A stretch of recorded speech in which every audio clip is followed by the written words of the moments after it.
Big boss ഹൗസിനുള്ളിൽ content ഉണ്ടാക്കാൻ പാടുപെടുന്നത് നമ്മുടെ കണ്ടസ്റ്റന്റുകൾ മാത്രമല്ല കേട്ടോ. നമ്മുടെ ബിഗ് ബോസും അതിനുവേണ്ടി ആകുന്ന ശ്രമിക്കുന്നുണ്ട്. ഇതുവരെയുള്ള 40 ദിവസങ്ങൾ ജബ്രി ജാസ്മിൻ കോംബോ വെച്ചാണ് ബിഗ് ബോസ് കളിച്ചുകൊണ്ടിരുന്നത്. മാക്സിമം അവർക്ക് ക്യാമറ സ്പേസ് കൊടുക്കുന്നു, അതുപോലെ തന്നെ അവരുടെ കിടപ്പറ രംഗങ്ങൾ പോലും പകർത്തുന്നു, പ്രേക്ഷകരുടെ മുമ്പിലേക്ക് കൊണ്ടുവരുന്നു. അങ്ങനെ ഒരു കണ്ടന്റ് ഉണ്ടാക്കാൻ വളരെ പാടുപെടുകയായിരുന്നു നമ്മുടെ ബിഗ് ബോസ് മാമൻ.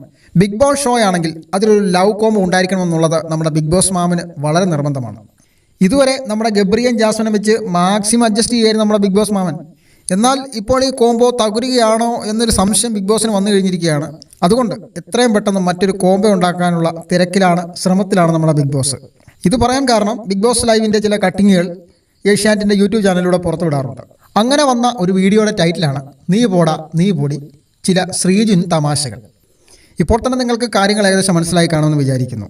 ഗബ്രി ജാസ്മിൻ കോംബോ ഇപ്പോൾ ഒരു തകർച്ചയുടെ വക്കിലാണ്. അതുകൊണ്ട് എത്രയും പെട്ടെന്ന് മറ്റൊരു കോംബോ ഉണ്ടായേ പറ്റൂ. അതിനുവേണ്ടി പ്രേക്ഷകരെ ആകർഷിക്കുകയാണ്, പ്രേക്ഷകരുടെ മുമ്പിലേക്ക് ഇട്ടു തരികയാണ് പുതിയൊരു കോംബോയുടെ പേര് ശ്രീജുൻ കോംബോ. എന്നാലും എൻ്റെ ബിഗ് ബോസ് മാമ നിങ്ങളെ സമ്മതിച്ചു തരിക.